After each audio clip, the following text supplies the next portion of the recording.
Good day and welcome to Big Bad Tech. I'm your instructor Jim Pytel, and today's topic of discussion is energy and power. Our objective is to introduce the two closely related concepts of energy and power. We'll discuss the concepts they represent, important differences between them, the units used to quantify these properties, and the means of calculating energy and power. First and foremost, energy is not power, and power is not energy. If you continue to frequent this channel, understand I am unusually firm about this distinction. So much so that one might say I'm a messianic jerk about it. It will be of tremendous service to keep this distinction in mind because a misunderstanding and misapplication of these two distinct yet closely related concepts is unforgivable. Although this lecture is introductory in nature, I am blatantly and emphatically telling you to pay attention, as energy and power represent central concepts for this lecture series, and we'll come back to discuss these concepts again and again and again. One of the most effective ways I've found to convey the distinction between energy and power is using the analogy of money. Money is energy. If you've got a lot of money, you can do a lot of things, like buy a car, buy a house, or pay a marching band to follow you around all day and play songs at your request. The same thing goes for energy. If you've got a lot of gas in your tank, a fully charged bank of batteries, or a reservoir full of impounded water, you can drive a long distance, light a couple lights in your cabin, or light up an entire city. How you get that money or energy is via one of two methods: less powerful or more powerful means. One, you could work a really poor paying job for a long time, or you could work a really well paying job for a short period of time and then just goof around and take up an expensive hobby like horse riding. If you take a look at the units, it all makes sense. Your pay rate is power, and power is expressed in dollars per hour or energy per unit time. The units make sense. To calculate how much money you've earned at the end of the week, multiply your pay rate by the number of hours you work. Dollars per hour times hour yields dollars. If you wish to calculate your pay rate following a task, one would manipulate the same equation to solve for pay rate. Take the sum of money you earned and divide it by the time it took you to earn it. Dollars divided by hours yields dollars per hour. Finally, if you wish to calculate the number of hours it would take to accumulate a certain amount of money, you would manipulate the same equation to solve for time, where dollars divided by dollars per hour yields hours. What we've created is a very simple three-variable relationship. The concept of money is placed at the apex of our pyramid, as it should be for all good capitalist society, with pay rate and time side by side below it. To solve for money, take pay rate and multiply it by time, because they are side by side. To solve for pay rate, take money and divide it by time because money is over time. Finally, to solve for time, take money and divide it by pay rate because money is over pay rate. This simple triangular three-variable relationship is very handy, and you'll find yourself using it over and over again for a number of different concepts, among them Ohm's law and Pascal's law, two concepts that respectively govern electrical and hydraulic systems, which we'll examine in great detail in the near future. Let's now tie our monetary analogy to our discussion of energy and power. As with money and pay rate, the prime distinction between energy and power is that of time. Energy is the amount of work put into a system, i.e., the amount of money you have in the bank. Energy can take many forms, among them mechanical, electrical, chemical, and thermal.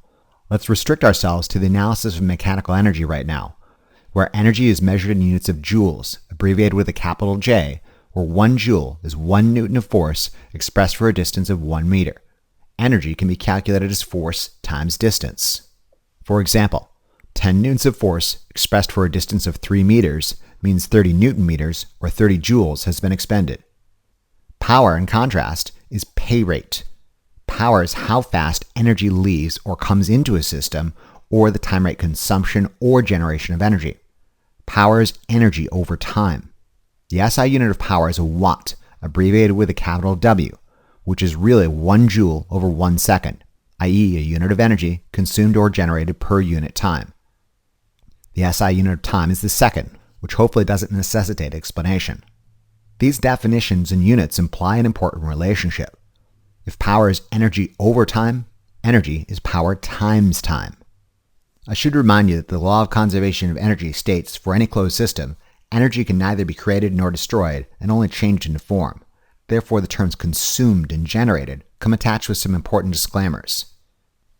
It It would be more appropriate to say that an electrical motor does not consume electrical energy, but rather converts electrical energy into rotating mechanical energy minus losses. Additionally, it would be more appropriate to say a wind turbine does not generate electrical energy, but rather converts the mechanical energy of moving air particles into electrical energy minus losses. Regardless, the distinction between energy being power expressed for a period of time and power being energy consumed or generated per unit of time still holds true. This important difference between energy and power bounces off the skulls of many people, and I consider it one of my highest responsibilities as an instructor to force it through their skulls with a repeated aggressive hammering. Power is energy per unit time, and energy is power times time. Graphically, we can express this relationship using our three-variable pyramid, with energy at the apex and power and time side by side forming the base. To solve for energy in units of joules, take power in units of watts and multiply by time in units of seconds. If a watt is a joule per second, units of seconds cancel, and we're left with energy in units of joules. To solve for power, take energy and divide it by time, because energy is over time. Units of joules over units of seconds yields joules per second, or a unit of watts. Finally, to solve for time, take energy and divide it by power.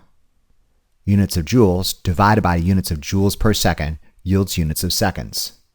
For those of you with a calculus background, you'll realize power is the differential or rate of change of energy over time, and energy would be the integral or area under the power curve.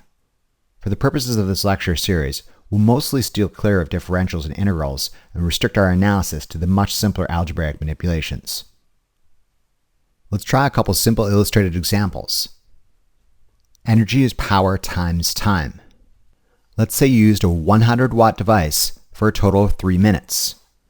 3 minutes is 180 seconds. This device would have consumed 100 watts or 100 joules per second times 180 seconds, or 18,000, or more appropriately, 18 kilojoules of energy. Power is energy over time. Let's say 40 newtons of force has been expressed at a distance of 5 meters. Energy is force times distance. 40 newtons times 5 meters equals 200 newton meters, or 200 joules of energy input into this system. Let's say it took 10 seconds to put the 200 joules into this system. If power is energy over time, this represents 200 joules per 10 seconds, or 20 watts of power. Finally, time is energy over power. Let's say a 500-watt heater has put 2,500 joules of energy, or more appropriately 2.5 kilojoules of heat energy into a system. If time is energy over power, this demonstrates that the heater has been working for a total of 5 seconds. The concepts and the units should make sense. One great way of checking your work for energy, power, and time calculations is to examine these relationships without numbers. If energy is power times time, if one had a device of fixed power and increased the time span it was used, the energy requirement should go up. Conversely, if one had a device of fixed power and decreased the span of time it was used, the energy requirement should go down. If your answers don't follow these observations, you are doing it wrong and you need to perform a tactical retreat and reassess your situation.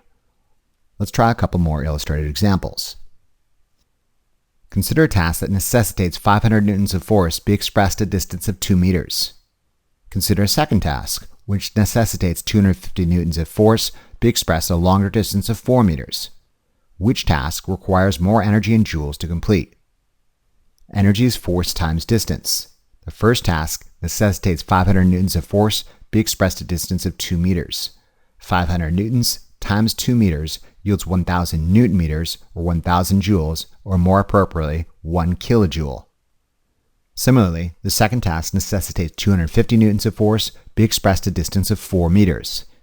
250 newtons times 4 meters also yields 1,000 newton meters, or 1,000 joules, or more appropriately 1 kilojoules. These calculations imply both tasks necessitate the expenditure of equal amounts of energy, which, if you think about it, makes perfect sense. Which task would tire you out more, carrying twice the weight, half the distance, or carrying half the weight, twice the distance? Theoretically, these tasks would be equivalent. Let's now examine the various methods we could use to accomplish a task necessitating 1 kilojoule of energy, of which we have 3 options. Option 1, a 500-watt machine. Option 2, a human working at a moderate pace, capable of generating 100 watts of power. And Option 3, a 20-watt sloth. Which of these available options will accomplish the 1 kilojoule task in less time? It should be obvious that a 500-watt machine will be capable of delivering the required 1 kilojoule of energy in far less time, since its power rating, or energy per unit time it's capable of delivering, is much greater than the other 2 options. Calculations support this supposition. Time is energy divided by power. 1 kilojoule divided by 500 watts, or 500 joules per second, demonstrates the 500-watt machine is capable of delivering the necessary 1 kilojoule of energy in a span of 2 seconds. Let's examine the other less powerful options. Consider the 100-watt human. Time is energy divided by power. 1 kilojoule divided by 100 watts, or 100 joules per second, demonstrates the 100-watt human is capable of delivering the necessary 1 kilojoule of energy over a longer span of 10 seconds. Consider the 20-watt sloth. Time is energy divided by power. 1 kilojoule divided by 20 watts, or 20 joules per second, demonstrates the 20-watt sloth is capable of delivering the necessary 1 kilojoule of energy over a much longer span of 50 seconds. Compare and contrast these results. A more powerful device accomplished the same task in less time. A less powerful device accomplished the same task in more time. It makes sense. In keeping with this observation, consider the energy of a AAA battery and a 9mm bullet. Which do you think has more energy? Surprisingly, a typical AAA battery has much more energy than a 9mm bullet. Specifications may vary. However, a typical AAA battery might contain around 6,000 joules of energy, whereas a 9mm bullet, depending on your proximity to the muzzle, might contain only around 500 joules of energy. Gun nuts, chill out. I am well aware of the differences between full metal jacket, soft points, hollow points, and fragmentation and frangible variants and their associated lethality index and stopping power, but just go with this 500 joule figure for now. The difference between these 2 devices is obviously associated with their power, or their rate of energy transfer. Let's say the AAA battery delivers this energy over a long period of 1 hour, or 3,600 seconds, whereas the 9mm bullet delivers its packet of energy over a much more rapid time span. For the sake of argument, let's say the bullet does so over 100 milliseconds. Again, gun nuts, chill out. It's just an example problem in electronics class, not a technical discussion in a Bass Pro parking lot, so you have to forgive any ballistic inaccuracies in the interest of forward progress. Power is energy over time. For the AAA battery, it's capable of delivering 6,000 joules over 1 hour, or 60 minutes, or 3,600 seconds. This yields a relatively low power rating of roughly 1.7 joules per second, or 1.7 watts. A respectably large quantity of energy is slowly and steadily delivered over a long time. The battery would be a suitable means of powering a low-power device, like your calculator, for a long time.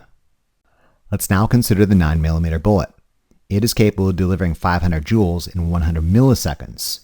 500 joules over 100 milliseconds, or 0.1 seconds, yields a much higher power rating of 5,000 joules per second, or 5 kilowatts. No wonder bullets cause such trauma on impact. A packet of energy is delivered very quickly.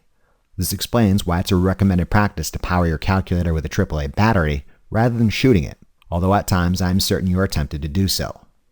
Moving on, let's now examine other units commonly employed in the discussion of power and energy, namely the horsepower and the kilowatt hour.